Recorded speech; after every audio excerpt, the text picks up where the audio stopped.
They hurt my feelings because they was my dog of the week last week, but I'm still Sco Buffs. You're still Sco Buffs? I'm still Sco Buffs, man. But it sounds Pasta like a J. wimpy puppy Sco Buffs, like just a little baby buffalo. Sco Buffs. Just because they was my dog of the week. Buffs. They was my dog of the week, and You're not feeling it. Made me look incredible. Not credible. Light it. Welcome. It is episode 4 of the Triple Option presented by Wendy's. Try Wendy's new saucy nugs today. We remind you, we encourage you every week to subscribe to our YouTube channel. Follow us on Apple Podcasts, Spotify, wherever you get your podcasts, as well as across social media. You can find us at 3X Option Show. New episodes drop every Wednesday, and the episodes are working, guys. This week, we hit number 3 on the Apple podcast chart. So make sure to rate and review. Mark only takes 5-star reviews because he's a 5-star kind Anything of guy. less, you gotta come see me. I'm about that. You know, we're gonna do face to face. Now we have to get to number 2. Now we got to get to double. Hey, it's just a steady climb. That's climb, what it's like working with one Coach day at Meyer, a time. right? 3 is good. You know it's better than 3. 2. You know it's the best one. We're coming for you, number 1. We on the way. We appreciate everybody out there listening, watching on YouTube. Amazing. Just a couple weeks into this, we're already up at number 3. But let's talk about episode number 4. Coming up, joining us this week, this is going to be a really cool conversation. Great. The architect of the biggest upset this season, Northern Illinois head coach Thomas Hammock is going to join us. Man, the emotion he had in that big win at Notre Dame. Mark Ingram broke Charles Woodson this week, guys. He broke him.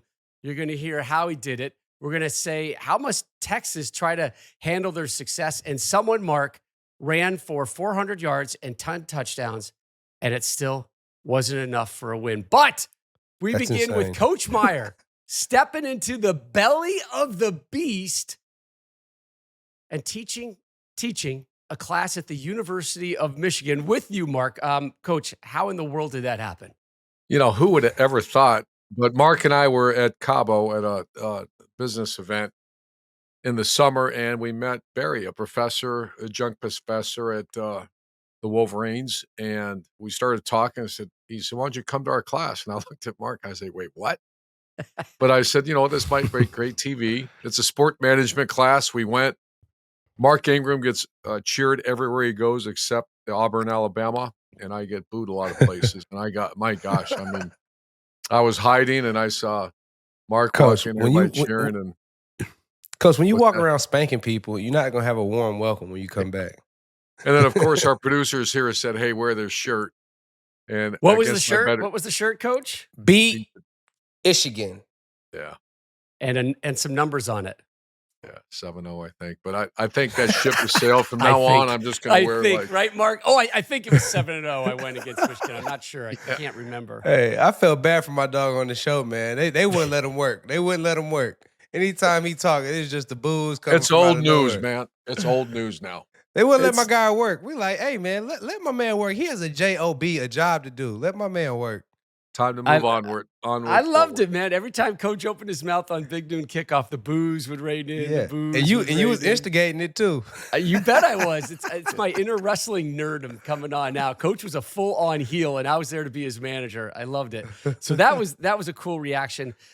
Another moment was kind of the reality of what a lot of people think and are now kind of getting confirmed what Michigan is this season. And Charles Woodson, right, Mark? He's the ultimate Wolverine hype man, right? Ultimate. He comes in, he's jumping, he's hitting the banner, and he's hyping it up. And he's got the Michigan ascot on, and he's got the new ring, and he's got the national trophy.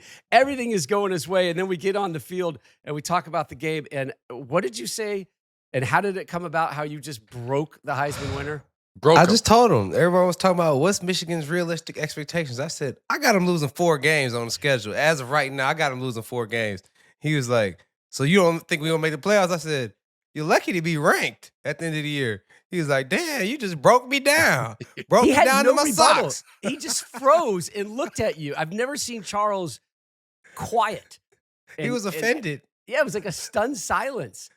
Said, dang, Mark, you just broke me down to my socks. I said, well, y'all could do it. I hope y'all prove me wrong, but as from my vantage point, I'll tell you, harsh reality just marched right into in the big house, and we all witnessed it. We saw it. We saw the They didn't look, you lose 18 starters. Man, You lose 13 players to the NFL draft. One of the top pro teams, that last year's team was one of the last great teams. an entire 'Cause offensive line. yeah, and you just wonder what in the world, they didn't look the part, they didn't play the part.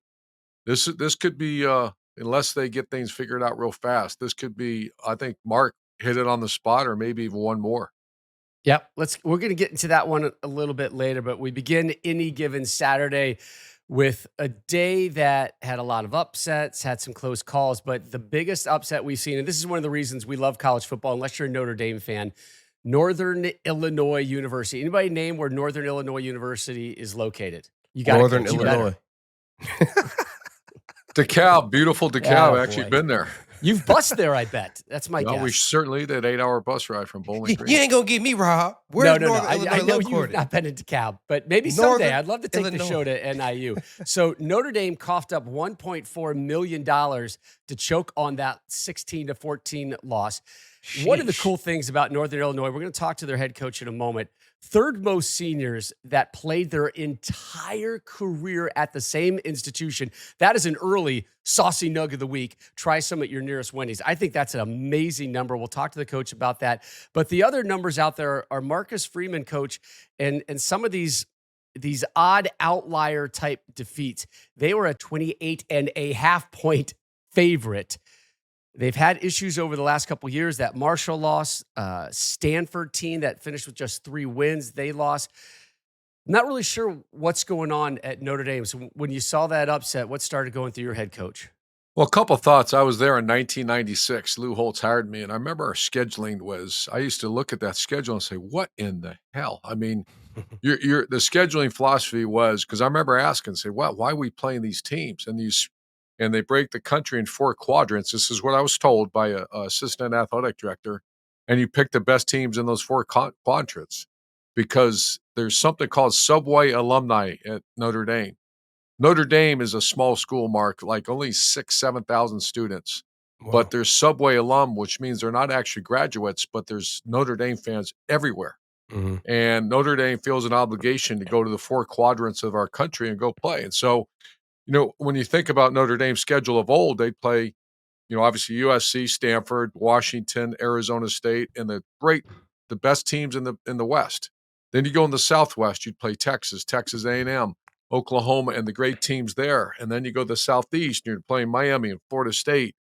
And then you go to the East, and you're playing Penn State and, back when looks like Syracuse is coming back on, and Boston College.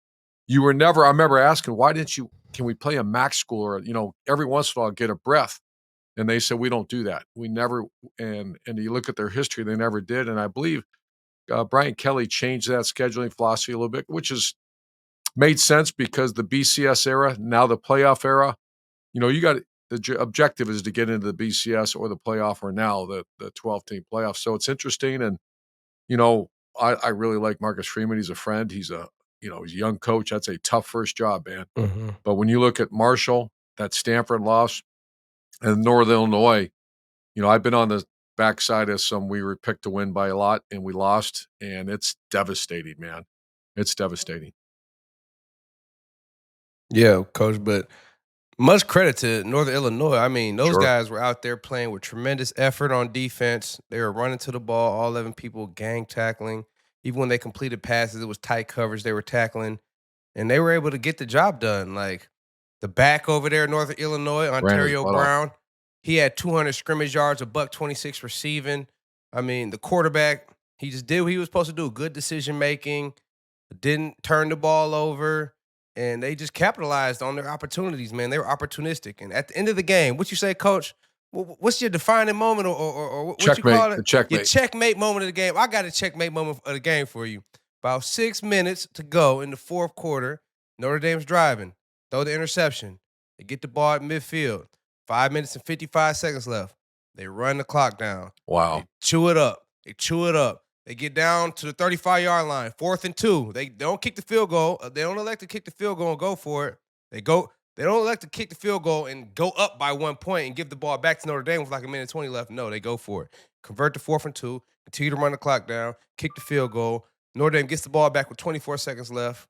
they lose the game. Checkmate moment. You know, I want to talk about that for a minute, Rob, is that the psychology piece of it is something that I love. And when Mark, you never been a prohibitive underdog. I have. When I first went to Bowling Green, we took over a program was 1-10 or 2-9, and a lot of kids quit. And our first game was at Missouri in front of a big crowd, opening game, and we only had 50 some players to be able to make it. Or we had open seats on the plane. I didn't have enough guys on the team, but the whole theme was this. To tell a person to do something that is really insurmountable in their mind, they say, we can't really do this. They tend to shut it down. And so we never, and I told our coaches, I told our leaders, we're never going to talk about beating Missouri. That's not going to happen because realistically, we can't. They have better players. They have, more budget, a better budget, et cetera. But you know what we can do, Mark? We can get 4 yards. Mm-hmm. And every meeting I had with the team, I would stand up there and measure off 4 yards and say, this is on offense. All you have to do is take care of the ball and get 4 yards. Yes, sir. If you get 4 yards consistently, then you go over the defense and say, they have great athletes. They had Brad Smith back then. They had some really good players back then. And I said, once again, we're not asking you to go beat Missouri. We're going to ask you to tackle. Yep. Get them on the ground, line up, and get in a huddle and go again. If we do that on both sides of the ball in the fourth quarter, just take a peek at the score at the scoreboard. You're going to be within reach. Mm-hmm. And then we got to find a way to score one more. And I mean, it happened exactly like that, where our players did not worry about beating Missouri. Get 4 yards. Get 4 yards. I cannot wait to talk to Coach. Man. And ask him, because the mindset is you're not going to go beat Notre Dame. What are you talking about? But they did. They did. And I can't wait to hear the mentality that players had going in that stadium. And that emotion he showed after the game is the emotion Beautiful. and the energy that team played with throughout the whole game. Like, Beautiful. They didn't slow down. They didn't fade away. They stayed the course. They kept doing the 4 yards, like you said, Coach. They was getting first downs, moving the chains. They kept tackling. Even if they caught the ball, there wasn't no yards after contact. Like, they stayed the course. They did what they were supposed to do. They had themselves in position to win, and they did it. Last thing, the other thing I'm going to bring up, Mark, and I used to get so pissed off when I was at Utah when the reporters or the media people would say, well, you're a non-BCS school. Remember it was BCS? Right, BCS, yeah. And I keep seeing that they're a non-power conference school. And that made me so mad because we had great players at Utah. And I'd come out public and say, enough with we can beat most BCS schools. Right. I'm sure Coach and his players at Northern Illinois get pissed off when they see non-power, whatever that means. They're really good players there. Obviously, they just went into South Bend and beat the Irish. It's Power 4 now, right? It's not even 5 anymore. Yes, Power right? 4. You're right. We have thank you, Pac-12. Yeah, down to Power 4. We got to right now. adapt and adjust, Coach. Yeah. Coach Hammock is going to join us coming up next. We talked about the emotion, the energy around this program. Our friends at NBC, this was the post-game interview from Coach Hammock, and it's a great listen and a great watch. I'm so proud of our kids, the coaches, just everybody. They believed. They believed. And we came here and got it done. You told your guys this week that you didn't need anyone to be a superhero or superhuman. They just needed to be their best. What kind of performances did you see out there? They listened to what I said. I told them all week, we don't need luck. We just got to be our best. And they was their best today. And we was able to get it done. Wow. I appreciate the raw energy and Yes. emotion. And Yes. I think the old school days would be like, what are you doing crying on the field, No. right? But No. that hit home for me. And I bet there's a lot of moms and a lot of dads out there in their living room watching that saying, son, I'll be just fine if you go to DeKalb and play for that coach at Northern Illinois. People who have the nerve to say you shouldn't be crying in a moment like that when you're putting blood, sweat, and tears in the hours. You've that never this been coach in is the putting moment. You've Yeah. never understood what it's like Yeah. to win a game of that magnitude, Yeah. especially from Northern Illinois coming to South Bend and winning. Like, real men cry, and real men definitely cry when it's something that they have put their blood, sweat, heart, and tears and soul into. You know what I mean? And their kids go out there and perform and get it done. That's emotional. Now let's flip to the other side, Mark, real quick, because you've been there. Yeah, but I don't know if you ever had a loss like that. But before you got to Alabama, I remember they lost a game that they never should have lost. Louisiana Monroe. And the one thing when I was coaching at Notre Dame, a guy named David Gibbons, a great player, played in the NFL for a long time. After a game, I see he had tears rolling down. We lost the game, and he says, "You don't understand." I said, "I know it's a tough loss, and I come on, we'll get this thing back." I had my arm around him, and he said, "You don't understand, do you?" And I said, "What?" And he said, "I got to go to class every day. I got to answer to friends, family. That's my whole life is Notre Dame football. I mean, that's that. It's like Alabama, Yeah. like Ohio for sure. State. It's like Florida. That's your whole identity right now." And those players in South Bend, I have to get up and go to class. Yep. And they are gonna people look at them like they got 6 Sideways. heads as they walk around. They look at you sideways, like you ain't give your all. But that's part of it. That's what we sign up for, unfortunately. And on the flip side, the NIU guys are definitely wearing their football jackets around campus this week, and the chest is out a little bit. I think Big the man C- on campus. I think the C Shoulders just are up. became a B, the B became an A. Right? Oh, so good. So good. What a great story. And again, Coach Hammock is going to join us. So tears of joy for Northern Illinois. Opposite story if you're a University of Michigan fan. They got pounded at home by Texas. Light it. You've had Wendy's Nugs dipped in sauce, right, Mark? You've had the Wendy Nugs? I've had dipped in them, sauce? and I love All right. them. But, Mark, I ask you, have you had them covered in sauce? Wendy's new saucy nugs take the crispy and spicy nugs that I know you love, and you know what they turn them up to? They turn them up to 11, Mark. Ooh, more than 10. More than Choose 10. between flavors like buffalo, honey barbecue, garlic parm, or if you're a real heat seeker, try spicy ghost pepper. Only on Wendy's signature spicy nugs. I dare you.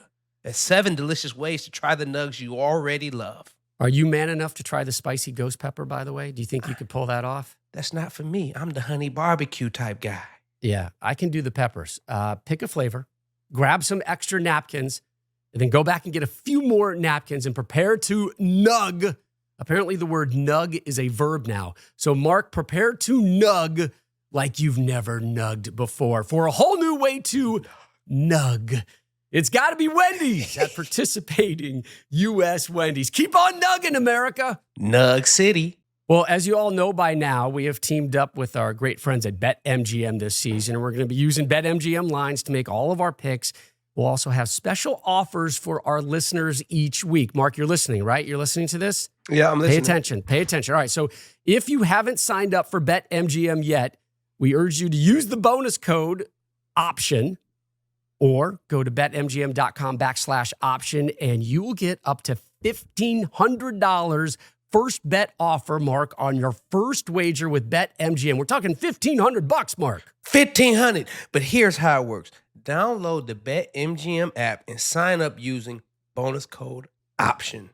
Deposit at least $10 and place your first wager on any game. You'll receive up to $1,500 in bonus bets if your bet loses.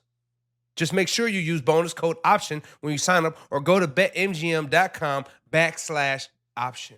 It's all about the option, Mark. It's all about the option, especially the triple option. See BetMGM.com for terms. 21 plus only. U.S. promotional offers not available in New York, Nevada, Ontario, or Puerto Rico. Gambling problem? Call 1-800-GAMBLER. Available in the U.S. Call 877-8-HOPE-NY or text HOPE-NY 467369 New York. Call 1-800-NEXT-STEP, Arizona. 1-800-327-5050 in Massachusetts. 1-800-BETS-OFF in Iowa. 1-800-981-0023 in Puerto Rico. First bet offer for new customers only. Subject to eligibility requirements. Rewards are non-withdrawable bonus bets that expire in 7 days in partnership with Kansas Crossing Casino and Hotel. Yeah, a ton of streaks were snapped by this one for Michigan. Big Ten record, 29 consecutive regular season games. That winning streak over. 23 straight home games over. National best 16 games in a row since losing to TCU. Horned Frogs in the 2022 college football playoffs. A lot of directions we can go here. Let's start with the good, Mark, and what Texas is. Quinn Ewers, 246, 3 touchdowns. Texas ran 32 times, 143 yards, 4.5 yards per carry. You know, we were walking around Ann Arbor the day or two before this game, and then day of, a lot of burnt orange in town. I felt that the Texas fan base and probably the Texas mentality as a whole was very much what Michigan's had been the last couple of years. Like, hey, this is kind of our time. This could be our team. This is the old Texas is back. Like, we're back. I think it's the same way Michigan was feeling for the last couple of years. Like, we're really in contention. Like, we've got a good team. We can do it. And at the same time, I was feeling that by the Texas contingent on the road. I also felt some resignation already by the Michigan fans that it was almost like going to a wake going to this game. Like, it was, he lived a good life. You know, he lived it to his fullest. He got a national title. Things were great. He's moved on. It's a different time right now. We're going to do a little mourning. We're going to do a little celebration, but there was almost this resignation I felt in Ann Arbor that we're just not going to be as good as we've been the last couple of years. So let's start with the Texas side. Anything you saw that makes you say this is not a national title contending team, Mark? Not at all. I Yeah. mean, this team, from offensively, defensively, coaching, and just the belief they have from the year prior. We talked about they were in the semifinal last year. They were one game away, one play away from being in the national title last season. So when you have a team that feels that and tastes what that is, they're hungry to get back there again. They have 7 returning starters on offense. They got their quarterback coming back. 7 returning starters on defense. I apologize. They got their starting quarterback coming back. They added some great wide receivers in the transfer portal. Their backs were amazing in both the run game and the pass game. Their line was dominant. Their D-line was dominant.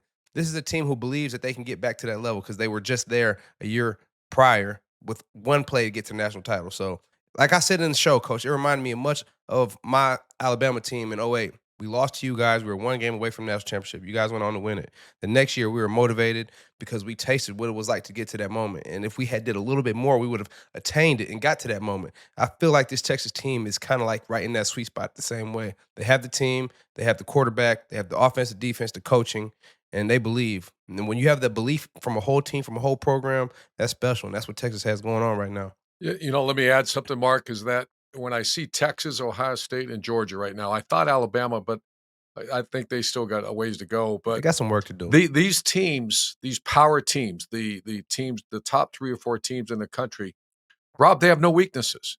I was talking to Charlie Strong, my former defense coordinator at Florida and the former head coach of Texas and Louisville, and there's no weaknesses because when you were coaching back in the day, Mark, in '08, '09, and when you played, if your right guard was not very good after spring practice, guess what happened in training camp? He was still not very good.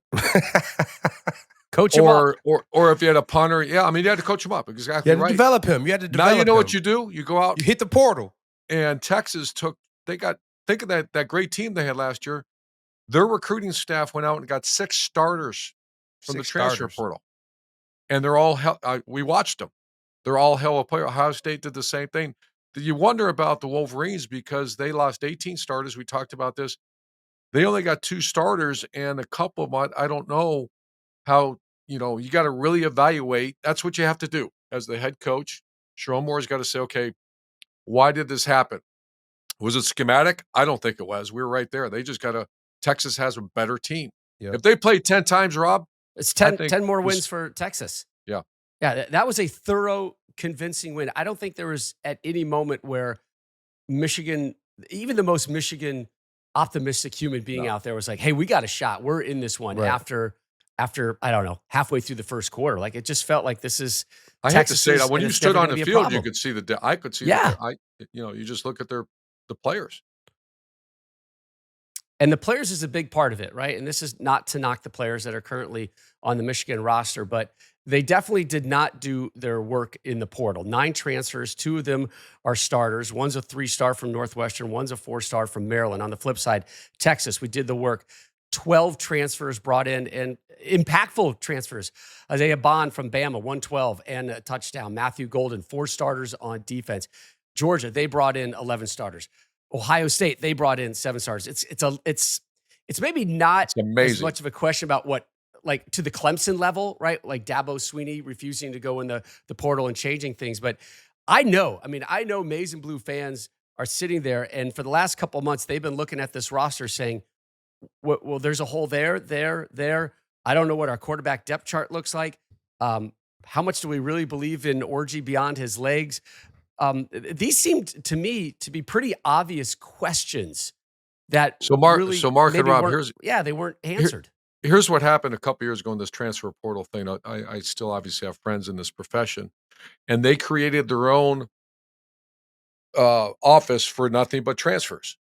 So you have your recruiting staff, which is high school, and then you have your another recruiting staff. They're not watching high school film, Mark. You know what they're Right. watching? They're watching the college MAC tape. schools. Yeah. They're watching all the schools in the country, and they say they look down the road and say, okay, we have a issue at will linebacker. So guess what they do? They watch Who's the all best top will linebacker out here? in the country, and then they go to their collective and say, cha-ching, and they go get them. Yeah. Which when you still think about it, blows my mind, but that's what is happening at the top schools in the country. They're also staring at the computer, right? And they're right there on whatever it is, www.transferportal.com, and they are seeing the names as they come in almost in real time and reaching out. The other thing I find fascinating, Coach, is these constant battles for recruits between other universities. And let's say player A is a stud wide receiver and ends up going to, I don't know, Alabama. And maybe his numbers were just so-so. I'm always curious the relationship that these programs that lost out initially have maintained through the course of things. And hey, if things don't work out, come on back. And you've already done a lot of your obvious research on this player. And we've seen a lot of that. Guys who ended up going to another school but end up changing back to a school that they initially had a lot of interest in. That happened with Caden Proctor, actually, Alabama's left tackle. He was their starting tackle. Coach Saban retires. He leaves and goes to Iowa for spring. He leaves for spring. Stop. He's back with Alabama in the summer. He's our Stop starting it. left tackle. I didn't know that. Yes. He's our starting left tackle. You're allowed again. to do that. He did. Apparently. So apparently. But he left. I think he got that bag from Kirk in Iowa. Said, I'm know so what? glad I'm at Big Noon. Hey, so wait, then did he get a bag from Alabama? He double bagged, man. You got to double bag. He double dipped. Did he double bag? I don't know what he did, but I'm assuming. That one's tough. Wow. That one's dirty. You got to check the bag, Mark. Coach, Hey, I need back pay, Coach. I'm sending him an invoice for back pay, man. That'd be a big number too, Mark. It That is. would be. I mean, That would be. Take a couple M's up off your hands. I want to talk about an upset and how you handle it in a locker room as a player and as a coach. And I'm sure there's a lot of different ways you can go, a lot of different reactions you could have. It could be a trash the water cooler and the whiteboard. It could be just walking away from the team. It could be not watching the tape. It could be throwing yourself in the coach's room and doing nothing but watching the tape, assembling your coaches. So when a big upset hit you, Coach, and we're talking upsets, how did you handle them typically? Yeah, we've had a couple of bad ones. We had Purdue and Iowa. They're fine teams, but the Iowa one came after a big come from behind win at Penn State and it rushed the field. And I was concerned because I have respect for Iowa. They weren't having necessarily a great year, but they're tough. That's a tough place to play in a night game up there. And I could tell that we couldn't get off the Penn State win. And then the Purdue one, that's when Nick Bosa was supposed to come back. We had him and Chase Young. Chase Young had two high ankle sprains, and Nick was hurt and decided to go get ready for the NFL. So our team was a little bit. And we went 13-1, I think 13-1 that year, and that was a one loss, and it was a bad one. How I handled it, it depends on your team. I don't handle things well, so that was a sleeping pill to try to get 4 hours of sleep, and then I was at work at 5, 6 in the morning, and just trying. At some point, you got to let it go, and I think the best thing that you do is bury that film and just say, move on. We got to, your players don't. I in the past have, kind of got after the team and the coaching staff, but you got to let it go and move on because the next one's on you fast, Mark. Yep, you know that as a player and a coach, that thing's got to be done by Sunday. It has to. Because all focus has got to be get your body, your mind right for the next one. You're going to get, losing one, but don't lose two. Right. That next game gets on you quick, and you want to get to that next game as soon as possible so you can get that bad taste out of your mouth. You know what I mean? So, but Notre Dame, Marcus Freeman and his staff, I would always go like this. That's when you earn your leadership stripes. It's not when you beat a team 50-7. That's you're a bully. When you get smacked, and I mentioned this on Big Noon, you get hit in the mouth.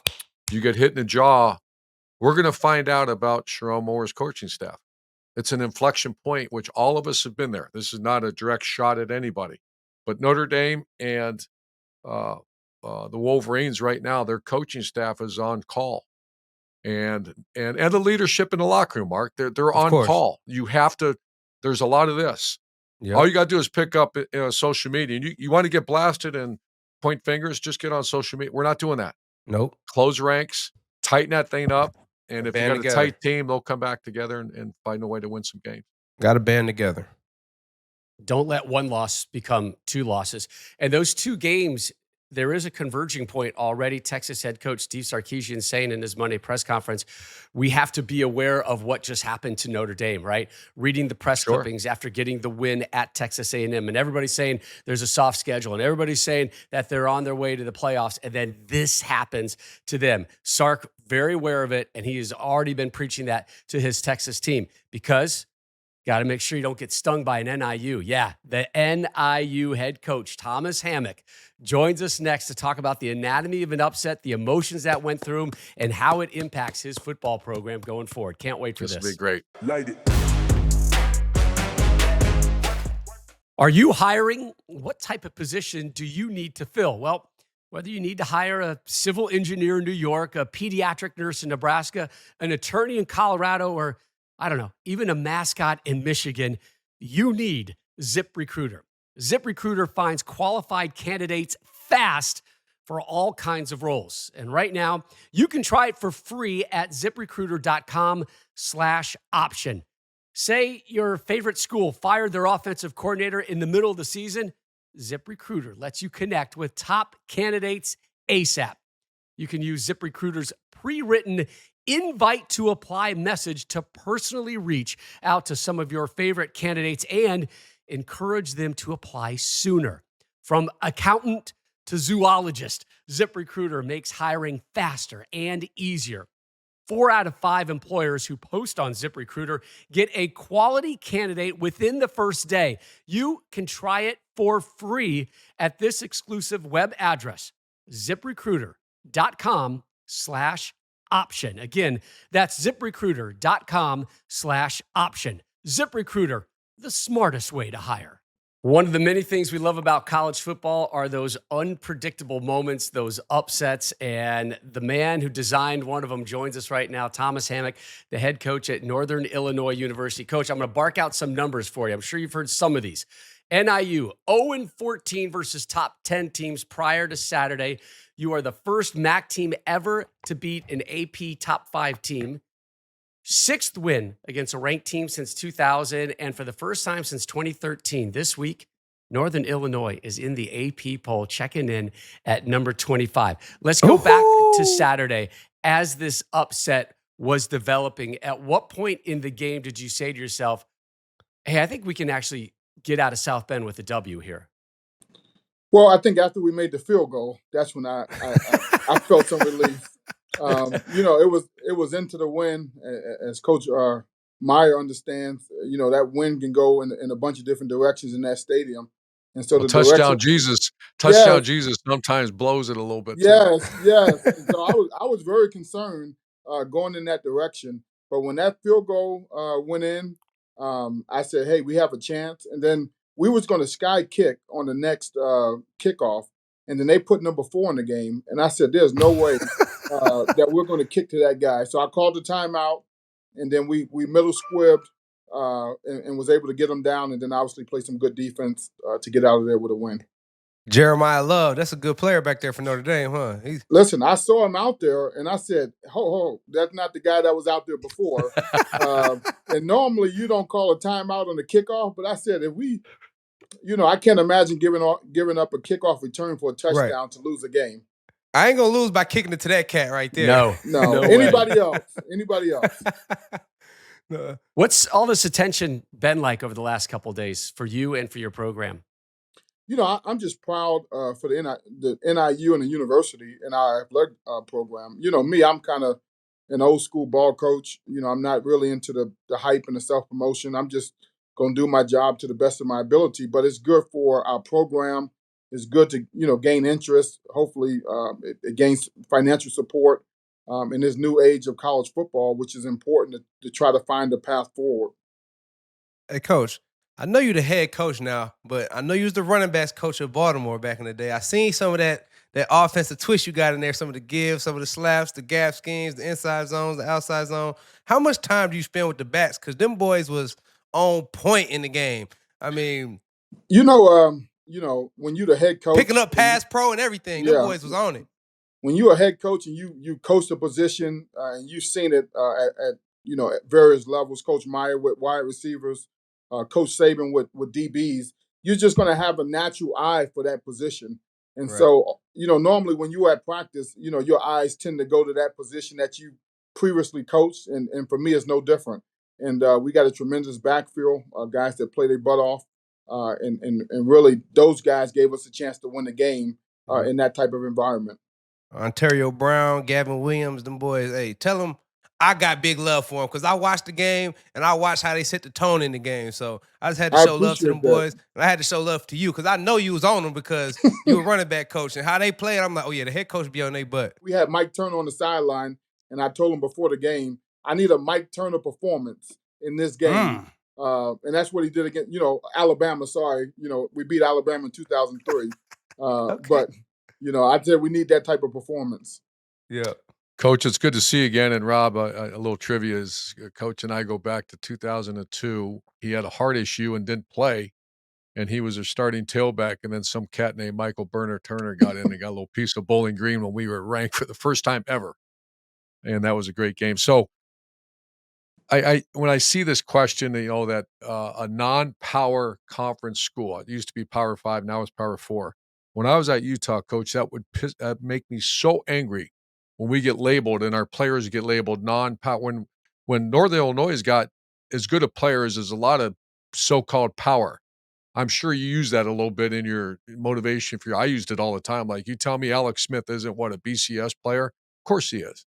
So the era's changed. When we won at MAC schools, I knew I had my guys coming back. Do you worry about people coming to poach your guys? Because I still have friends at the MAC and all that, and they're like, it's awful. People, if you have a good year, they're gone. No, all the time. In December, I had a bunch of guys come to my office and had different opportunities to, explore.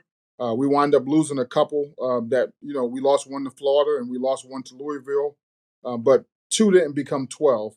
But the thing that's hard nowadays is there's so many extra coaches on the sideline. So you got guys looking at your roster. We played Western Illinois the first week of the season, and then they played Indiana, and I got a coach from Indiana asking me about a couple guys on my team, and I'm thinking to myself, those questions are almost like the NFL personnel department. Right. How did you get this kid? So that makes you feel very uncomfortable from that standpoint. But you just try to build as best relationships as possible with the kids and the families. My thing now is, take care of the families of our players that we think, can have a chance to do some different things. So that's all you can do. Hope for the best.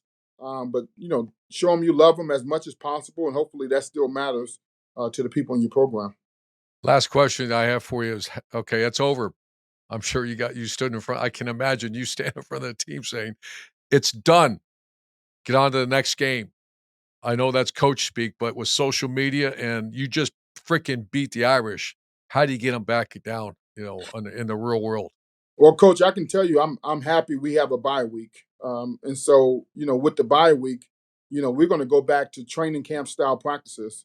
It's going to be physical. It's going to be hard. You better show up. And I said, listen, if you guys don't practice the way I want it to look, we're going to condition after every practice. And so awesome. the players understand that. And then I also told them, if you don't go to class or get your study tables in, you're not going to play, because now That's a ball coach right there, boys. Hey, that's old school right there. hey, you That's have their old attention. school. This is the only time in their life that I'm going to have their full attention. And, we're going to use that for the good of trying to keep our culture, because culture is hard to build and easy to tear down. And I think those things matter. Let me throw this out, and last thing is, Lou Holtz used to always remind me, would call me after a big win, and he'd say, coaches make the error of coaching your team hard after you lose. After you lose, it's fragile. Yes. After you win is when you get after their butt and fix issues because they're listening. You'll get their attention much easier. When you lose, everybody's devastated. So I think that's excellent, and that's a ball coach right there, Mark. It is. That's a hey.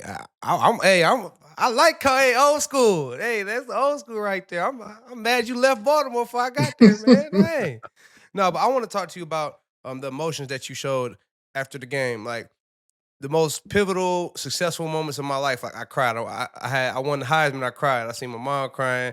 My father was not there with me. When I got drafted, I cried. Those were just some of those moments. Like I overcame so much adversity. I was able to make my family proud. I was able to accomplish some goals that I always set out to be. So crying in those moments, I feel like is the sign of a real man. And I was emotional in some of the most best moments of my life. So you were emotional after that game, a huge win. I know you put your blood, sweat, tears, your soul into coaching these kids and to trying to, provide a culture for that program. What was going through your mind in that moment? What made you so emotional during the interview? Well, I think nowadays there's so many distractions for young people, and to try to get them to all pull in the same direction, you got to be very strategic with what you say and how you do things. And Mhm. so all week, I told them we don't need luck to win this game, and for them to believe, stay committed to the process. We did some different things in practice. We wound up practicing in full pads on Labor Day because they didn't have school. So I said, Mm. what a great opportunity to go full pads on Monday, full baths on Tuesday, and then we did a walkthrough on Wednesday to get them back. And Yeah. so all those little tricks that you try, and they just did what we asked. And then after the game, I said it worked. It worked, and they believed. And you're so happy for them. I really didn't know how to. It wasn't about me. It was about, Of listen, these course. guys believed in the message. They believed in the plan, and I'm so happy they was able to get the reward. How long did you let them celebrate for, Coach? Well, I'm from the NFL, so in the NFL, if you have a win before a bye week, you give them a couple days off. So the plan was to watch the film on Sunday, and then bring them back on Wednesday, and then grind them on Wednesday and Thursday. So when we won the game, I said, "Hey man, I'll see you on Wednesday." That's an old Andy Reid, John Harbaugh type thing. Mm-hmm. I see See you you on Wednesday. Wednesday. Ain't nothing like But hearing that. they understand Wednesday is game on. So, but the guys have been up here watching the film, lifting, doing the little things that they tried to. I wasn't afraid that they would just leave the building, but in their mind, they feel like you're taking care of us, you're getting our bodies back, and obviously on Wednesday it's going to be game on. So I can't wait. We talked about the emotion that you had post game, obviously the emotion that your players went through, but it's also your alumni and it's your former players. And there's this great clip that we want to show you right now about a former NIU player watching it, and I believe it's his daughter secretly recording him. And I'm curious. I'm sure you've seen it, but if you haven't, take us in and kind of what goes through you when you're seeing this type of reaction. Boy has gone freaking crazy. Yes! Yes! Wow. Yes! Yes! Yes! Yes! Yes! Get the fucking kid out of here! Yes! Who is that? Oh, I know. Yeah, I know who that is. Yeah, he's a big time supporter. Dang, that's what it's all about, man. Oh yeah, that's how you celebrate now. He's a That's big how you time let the supporter. party continue. I haven't seen that. I haven't seen that video. Wow, that was that. Eh, That's what it's all about, Yes, and sir. that's amazing. And that's why you coach. I mean, to bring back that pride. Obviously, this is my alma mater. So when I lose twice. You lose as the head coach, and you lose as a alumni. I think people think I sit in the chair and I'm not affected. I'm certainly affected because it's a tremendous amount of pride and respect that I have for this position and what it means to me. What are some of the other reaction texts, phone calls, emails that you've been getting the last couple days? Yeah, no, obviously it's been crazy from that aspect. But one thing I appreciated, a lot of the MAC head coaches reached out to me, and I think that's big because we're all competing for a MAC championship. And for those guys to reach out and acknowledge what happened, and just the pride in the conference. Coach Meyer knows, when you're in this conference, we all have similar resources. We all go through similar recruiting things, but we cheer for one another to win those type of games. I was going to say, just to add to your comment, is that the one thing about the MAC, Coach, and not many people know this, it's the best coached conference in America. You know why, Rob? Everybody's the same. Every team in the MAC comes jogging out on the field, where in the Big Ten it's not. You have some teams that it just have, but for the most part, Mark, every team in the MAC looks the same. Now you got to outcoach that other team. So I think that's great for you, Coach. Have you thought about how much of a monumental win this is? Like with the expansion of the 12-team playoff, this might, you guys, handle your business in the MAC, like Coach said. This could put y'all in position to make the playoff. You know what I mean? That was a monumental victory. Have you thought about the significance of that? No, I mean, it's so early in the season, right? And as Coach understands, the MAC is a very competitive league, a lot of one-possession games. We just got to fight each and every single week to, find a way to try to win. We know what this conference is about. It's a lot of great teams. Mm-hmm. Toledo, Miami of Ohio, Bowling Green, Ohio. So we got a tremendous journey, but all we're trying to do is continue to get better, improve fundamentally, and then give ourselves a chance to go play our best football. That's a ball coach, huh? That's a ball coach. That's a ball coach right there. Coach Hammock, we've been peppering you with questions. I know you've been bombarded since that upset win in South Bend on Saturday. We're going to reverse things right now. You have the microphone. You have the podium. You get to ask a question of one of us. Wow. I'm going to ask Coach Meyer. You bet you are. That's the right decision already. Yes. I thought you was going to ask me. Dang. No way. No. Coach, obviously I followed your career a long time. You being a Midwest guy, coaching wide receivers at Notre Dame, and your competitive greatness that you displayed. I've read everything about you, from how your off-season workouts at Bowling Green to Utah to Florida, all those things. If you were coaching today, how could you still get some of those same attributes out of players as you did back in the day? I've actually asked some people that, because I think, old school coaching, people tell the story, if they had the transfer portal when I was around, Mark, 85 guys would transfer. But that was kind of I grew up in the military type family. I grew up in Navy SEAL training, and the idea was if you didn't want to be here, ring the bell. The problem is 85 guys would ring the bell. So Correct. now there's a fine line between, I think Kirby's smart from what I hear. I've never watched his practice, but they say he's rugged. Nick Saban is rugged. Yeah. I can understand you're rugged, because no matter what happens, the game of football is a tough man's game. It is. You can spread it out. You can throw it.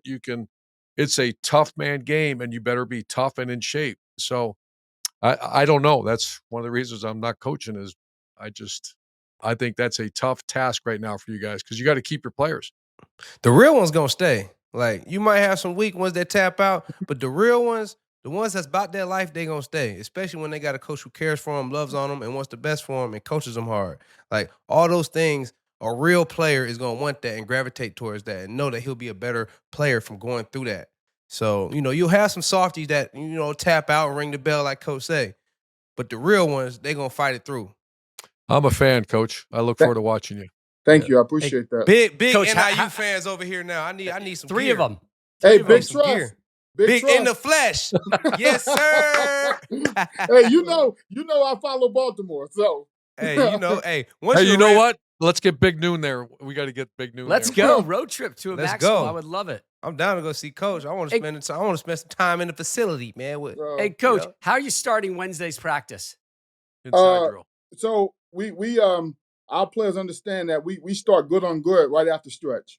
So, it's good on Big good. on big. It's all good on good these next 2 days, and we're gonna put the ball down. And, We got to get there, Mark. and run it. We got to get there, boys. Full Love it. pads. Oh, full pass. Inside run and all. Yes. They know what it's gonna be like. Yes, sir. One-on-one. Coach Hammock. Tell Burner Turner I said hello. I will do. He's your good luck charm. You're going to have him in Raleigh with you when you guys take on NC State in a couple weekends. Looking for another big upset win. Yeah, I got to get some NIL money out of him. There we go, baby. Hey, man, We'll congratulations, bleed him, Coach. man. We We'll bleed him. appreciate you. Thank you. Coach, Thanks for having me. fantastic. Yeah, Congratulations thanks for your on the time. success Saturday, the continued success, and everything that's going forward with your program. And thank you for taking the time to join us, Coach Hammock. Really appreciate it. Thank you, and go Huskies. The triple option rolls on. Urban Meyer, Mark Ingram, Rob Stone. We are joined this week by a high school running back and his exploits. Elba High School running back Alvin Henderson, 4-star guy heading to Auburn. Sorry, Mark. I know. I apologize.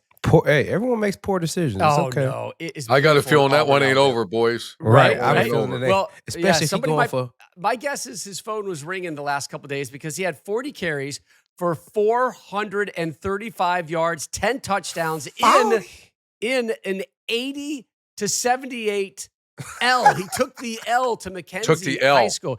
80 to 78. Talk about defense being optional. 80 to 78 is crazy. But what's crazier is my dog. That's a basketball number. 40 carries? 40 10 tutties? carries. 40 carries, 435. I'll tell you what, though, 435? Mark, I can imagine what's going on in recruiting after that one. I'm not coaching, and I'm going to call him. Right? Holy cow. I know Bama ain't just going to let him slide that easy. You know what I mean? But, I had about 407 tutties in a game with only about 23 carries. So, you know what I mean? I ain't trying to rain. Yeah, I ain't trying to rain on his parade, but if I had 40 carries, I probably would have went for 600 on me. That is a big number. Young buddy balling though, but apparently a limited playbook as well. Like I got an idea. Maybe Alvin maybe left. we hand it to Henderson again. Yeah. Maybe one more to Henderson. Coach, all the time you've been out on the recruiting trail, was there a stud that you saw that just kind of froze you with what he did on the field that day? I've been lucky to be around arguably some of the greatest players ever play the game, but Nick Bosa and Joe Bosa were two guys that I remember like, my God, because you better have defensive players to help you win. I remember, Zeke Elliott, and he was a high hurdler. And then Carlos Dunlap, Mark, was a kick returner at 6'6", 260 pounds. Los was kick returner? He was a kick returner for a touchdown. 6'6". And I'm like, yeah. And one played of the biggest defense. DNs But the ever one guy, started. and I've said it before, and people share this thought. I know Pete Carroll feels the same way. As Percy Harvin was a guy I went and watched him in Virginia Beach, and I have never quite seen anybody do what he can do with a football field. And that's no disrespect. That's opponents or the players I had. I think most everyone, I know everybody would agree with me on that. If he didn't get hurt, he'd be an NFL Hall of Famer. He was the best player I've ever seen put on a helmet. Yeah, he was different. Yeah. Percy was different. Reckless player that never got hit. And he was ridiculous skill set. Strength, speed, agility, burst. He benched over 400 pounds, Mark. Yeah, he was cock-strong dude, man. And he was actually a brilliant football player. Veined up, skinny-ankled catch, yeah. Skinny ankles. How about, I'm curious, how many basketball games did you go to that was great. That kind of sealed the deal for you, Coach? Especially big dudes, that I almost mandated it because I mentioned this on Big Noon, and that's why the Wolverines, they lost 5 offensive linemen. The hardest skilled athletes are not that hard to identify and discover, and you can kind of put the checkers together once you watch them play. But offensive and defensive linemen, the average, we did the study one time, the average weight gain is 40-some pounds from their junior year in high school, and you really start recruiting them until they play. Sometimes it's 60, 80 pounds. Wow. So you just don't know how that's going to react. I think I even said every big man should play basketball because it teaches them lateral movement, teaches them how to bend, it teaches them, because linemen get into all their movements this way, but you got to move. So, I mean, I went to, what am I, 60? I've probably been hundreds and hundreds of basketball games, but I loved going to high school basketball games. Did you go to any track meets, Coach? All the time. Yeah. I think, yeah. But that was more for the skill. Yeah, the skill positions. Yeah. But I'll tell you what, a big man. I got offered at a track meet. So what'd you run 100? I ran 1069. That's nice. Yes, sir. It was moving. Coach, Percy was a 1045, or Jeff Demps ran a 992. Yeah, you had some speed demons over there, Coach. Them boys running low 10s. You know, but that was back when I about 190, coach. I'm about 230 now. You know what I mean? Coach, how many soccer games did you go to recruit players? I mean, Nathan. None? Nada. Not even a kicker, a punter? No, anything? tennis, soccer, bowling. Got Nathan. my bowling in. You got my bowling in. Good man. good. You're a teammate, coach. You're a good teammate. Okay. All right, let's pivot here to Pick 6, brought to you by BetMGM. Place your money line, prop parlay, and same game parlay bets at BetMGM. Download the app today. Please gamble responsibly. Each week, we're going to pick 6 games against the spread. Mark has got his deuce dog of the week. I can't hear it. Oh, it's just whimpering. You're not the deuce dog is not in full bite mode. That's all right. We'll get to that a little bit later. We remind everybody listening and watching, these lines are current as of Tuesday and can change. All right, guys, I'm going to start with a trivia question for the two of you. Michigan fell over the weekend, so who now has the longest current winning streak in FBS? Ohio No, they don't, because they lost. Missouri? Nope. I plead the fifth. Who is okay, it? no problem. Arizona Arizona? at number 9. Yeah. And Friday night in primetime on Fox. It is one of 2 ranked matchups this weekend. What's Arizona. what's the number? Arizona's at number 20, and they've won 9 straight. Okay. They're on the road at Is Kansas Big Noon State. going there? K-State is favored by 7 points. This one is a Big 12 meeting, but it's not a Big 12 conference game. It was scheduled, one of those deals where it was scheduled back in 2016 before Arizona joined the Big 12. So this is just a game. Arizona, interesting here, heavy favorites in their first 2 games. They won them, but they failed to cover both. And when you've got a lot of eyeballs, Mark Ingram, you know you need to make a splash, right? So Arizona football is doing that. Friday night on Fox, they're going to debut their red cats in cursive helmets for this game, and they look spanking. You're going to dig that look. Their offense, impressive in week 1, really went down in week 2 last Saturday. As for K-State, Coach, I know you love Chris Kleiman and what he's been able to do. You know who I love on Kansas State? Who's that? Avery Johnson. Oh, yeah. Quarterback. Yeah. He is the man. They say he can fly. Yeah, Coach, he's fast, Coach. Yeah. Fast. Coach Kleiman spent Monday, all he could do, Coach, was find all the places the teams can improve, and that happens after 2 weeks. They are one of the favorites to win the Big 12. They had troubles winning in New Orleans against Tulane on Saturday. And Tulane's a good team, though.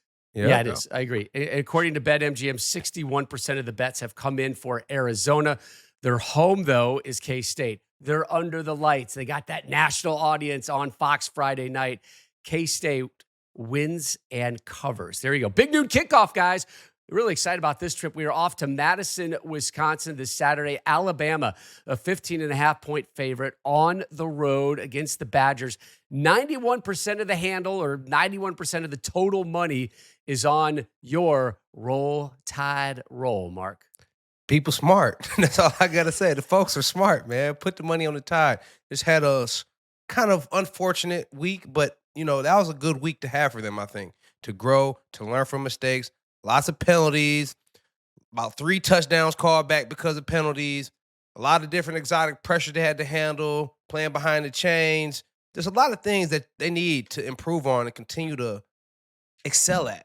So they're going to go back to the office. They're going to come ready to roll. They're going to go up to Wisconsin, and they're going to cover. They're going to handle it. So the 91% of the people, y'all are smart, and y'all going to make y'all money this week. Alabama, 13 penalties for 120 yards against USF. Also had 3 turnovers. Really balanced, though. Jalen Milroe, they passed for 199 yards. They rushed for 194 yards. We're going to stay, Mark, with you. And in the SEC, LSU favored by 7 at South Carolina. I just want to remind you, we have not had Trap your game. double deuce dog, whatever it is, of the week. And I heard very low barking from you. I need some more barking. Trap game. I'm going to go. You got.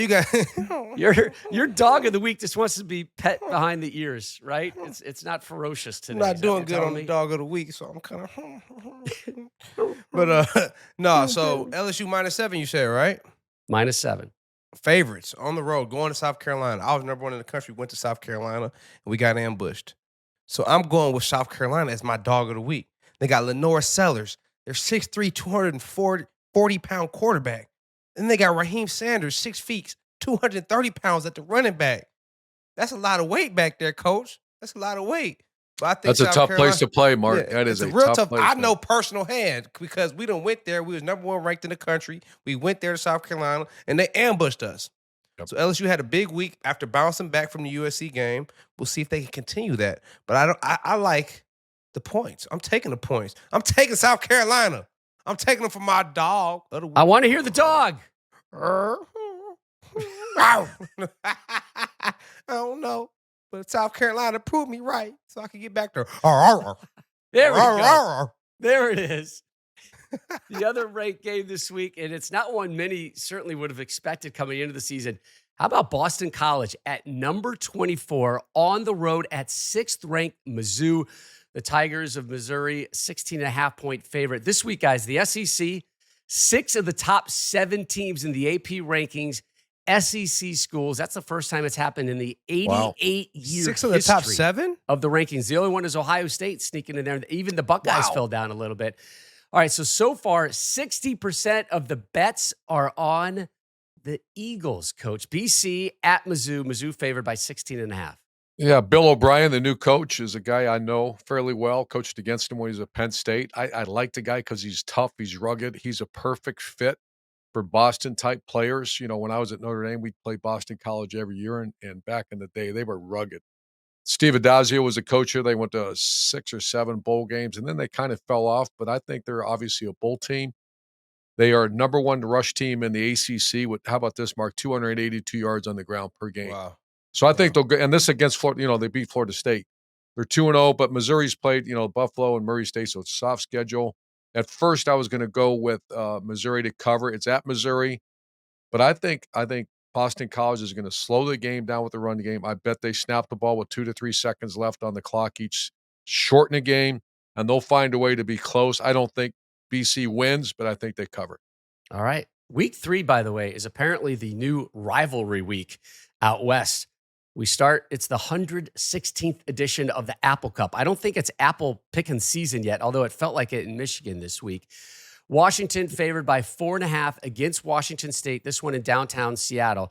And the line has done some movement. It's moved 4 points since it opened at 8.5. Let's talk about Washington at first. Guys, this is a cool little wrinkle. I'm curious your reaction to this. New Huskies head coach Jedd Fisch preaching discipline in a rivalry game, right? We all know that one.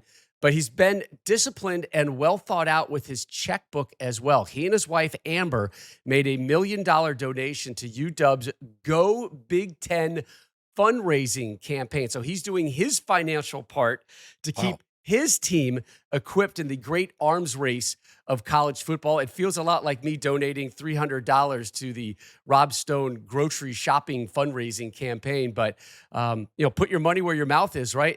And donate, Coach, to help your own cause. I didn't know that. That's a big move. Washington, to me, is the unhurt, the unknown. Yes. They've lost everybody. And Jedd Fisch obviously had a great couple years at Arizona. But you asked me about Washington, I said I have no idea. I think the world doesn't know yet. Yeah, we're going to find out more in Seattle. They take on their rival team, Washington State, the Cougars. They dropped Texas Tech. It was a home win. And they won by 21. They were led, guys, by my new favorite player, Coach and Mark. I want to make sure we get this player in Mark's Heisman. What is it? Club Heisman or whatever we Club call it. Big Heisman. Noon. All right, so here we go. They were led by my new favorite player, the dual threat quarterback, John Crazy Legs Mateer. Week 1, the Texas native. What does he do? He throws for 352, 5 touchdowns. Last Saturday, let the kid run the rock. A quarterback school record, 197 rushing yards and a score. His defense showed up big time in the win as well. Forced 4 takeaways. Crazy legs. Crazy legs. Crazy He starts legs. Press conferences by saying, "Sup." And he's got like that Minshew type headband. He's got that perfect swagger. My man, Crazy Legs, dances his way into Seattle, the Emerald City, and it's the Cougars getting the out-and-out win. Wow. Crazy Legs. Crazy Legs. John Crazy Legs Mateer. Let's Crazy go. Legs Crazy Hirsch Legs. played it with Sup? Back me up, John. Back me up, Sup? Mateer. All right, let's stay out west, Coach. Oregon on the road, a 16.5-point favorite at Oregon State. Remember, the Ducks had that walk-off field goal at home to beat Boise State last Saturday night. They are a team, as their new quarterback, Dylan Gabriel, said, that is still trying to kind of find their identity. This game, Coach, opened up at 20.5, has moved 4 points down. So, again, it's the Ducks favored by 16.5 and on the road. Yeah, they have some issues in Eugene. They don't look like they finished last year. They, had some transition. Hey, Mark, how about this? They had a punt return and a kick return for touchdowns against Boise. If without those, they're Lose the 1-1. game. They lost the Yep. game. Ashton Genty. Yeah, Boise State, Boise, our right? beast. Yeah, he's Yeah. a monster. But He's a club Heisman for sure, Rob. Dylan Gabriel's completing Crazy over legs. 80% of his balls, but they're not throwing the ball downfield. There's a lot of stuff. We're just unsure. And they better get right because the Buckeyes roll into town, and that'll be whoever wins that one will be the front runner. Will win the Big Ten. Oregon State lost everyone. Lost their coach, lost their quarterback, running back, a bunch of several of the others. There's kind of a surprising 2-0 start. I've always respected Oregon State because they've had good coaches, good players. So I'm going to say, I would keep going back and forth on this one, but I think Oregon's going to start to get everything in order because I like that staff. I think they cover the 16.5. Yeah, Dan Lanning saying after the win, there's a sense of relief because of that result. They keep Better get sliding some down. urgency Remember, too. what's Yeah. that? I'd add there better be some urgency because it's I- about to get real. I agree. And, maybe they got caught with the stars in their eyes with those lofty preseason rankings starting at number 3. Second straight week, they slide down. They're now just inside the top 10. Oregon sitting there at number 9. I need some momentum on my side, Stoner. I need the dog of the week to come through. You even look sad. You're pouting over there in South Florida. Come on, man. That's not how you roll, Mark Ingram. I'm sad. You're sad. I need my school bus to get right. Oh, I need my dog of the week to get right. Come on, y'all. Rough. All right, everybody, please pick up Mark Ingram this week. He's having a rough week. Here's how you can pick him up. Subscribe to our YouTube channel. Follow us on Apple Podcasts, where we're number 3, or Spotify, or wherever you get your podcasts, as well as across social media at 3X Option Show. Again, new episodes coming your way every Wednesday. We, as always, want to thank our sponsors, Wendy's, BetMGM, ZipRecruiter. Most of all, we want to thank you for listening, for watching, for subscribing. We really do appreciate how much headway you've been able to allow us to create after just a couple weeks in this gig. Where you going, Mark? Oh, yes, those guys. Nice. There she is. There that is. Wendy's football and the triple option, baby. Great week, boys. Number 3, keep moving up the charts. Let's go. Best thing Nice about number leg 3, change. chance to be number 2. Oh, hey, it's a process, Coach. One day at a time, one episode at a time. And Coach we need talk. y'all. Coach Like, talk. subscribe, That's it. That's our follow. cue to end it. Coach talk.